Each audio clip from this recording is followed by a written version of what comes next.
अस्सलाम वालेकुम dear students, मैं हूँ वहीद वज़ीर। उम्मीद है आप सब खैरियत से होंगे।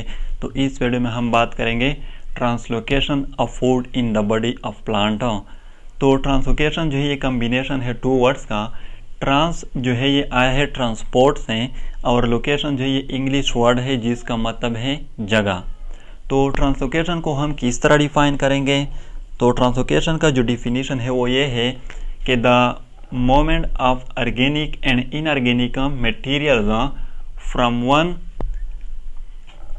region to another in the body of plant is called translocation। यानी कि प्लांट बॉडी में ऑर्गेनिक और इनऑर्गेनिक मटेरियल की जो मूवमेंट होती है एक रीजन से दूसरे रीजन में, तो इस प्रोसेस को हम नाम देते हैं ट्रांसलोकेशन। फॉर एग्जांपल ये हमारे साथ एक प्लांट है, ये इसका स्टेम है, ये इसके लीव्स हैं और ये रूट्स हैं। तो आप लोगों को पता है कि प्लांट बॉडी में फोटोसिंथेसिस जो है वो कहाँ पर होती है? वो लीफ में होती है, और लीफ में भी मेसोफिल सेल में। और फोटोसिंथेसिस के दौरान कार्बोहाइड्रेट जो है ग्लूकोज उसकी मैन्युफैक्चरिंग हो जाती है, यानी कि वो प्रोड्यूस हो जाती है फोटोसिंथेसिस में।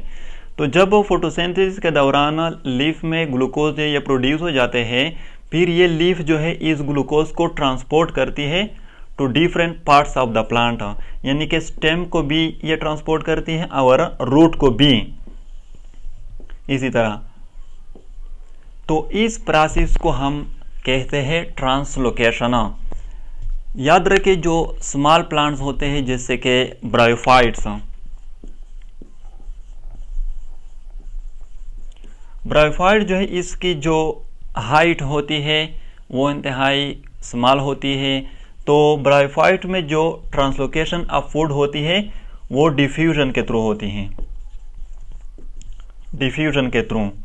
और जो हायर प्लांट्स होते हैं जैसे कि एंजियोस्पर्म है, जिम्नोस्पर्म है, इसी तरह टेरिडोफाइट है, तो उसकी हाइट जो है ज़्यादा होती है। तो फिर उसमें जो ट्रांसलोकेशन होती है फूड मटेरियल की वो वास्कुलर टिश्यू के थ्रू होती हैं, स्पेशली फ्लोएम के थ्रू। और यहाँ पर ये पॉइंट जो है ये भी नोट कर ले कि फ्लोएम ट्रांसपोर्ट जो है ये बाई डायरेक्शनल है, बाई डायरेक्शनल। यानी कि फॉर एग्जांपल यहाँ पर इस लीफ जो है इसमें ग्लूकोज की फॉर्मेशन हो जाती है फोटोसिंथेसिस के थ्रू, फिर ये लीफ जो है इस ग्लूकोज को ट्रांसपोर्ट करेगी ऊपर भी नीचे भी। तो इसलिए हम कहते हैं कि फ्लोएम ट्रांसपोर्ट जो है ये बाई डायरेक्शनल है। नेक्स्ट लेक्चर में हम मैकेनिज्म ऑफ फ्लोएम कंडक्शन को डिस्कस करेंगे। तो अगर वीडियो अच्छी लगे तो लाइक भी करें, कमेंट भी करें। अगर अभी तक चैनल को सब्सक्राइब नहीं किया है तो चैनल को भी सब्सक्राइब करें। थैंक यू एंड खुदा हाफिज़।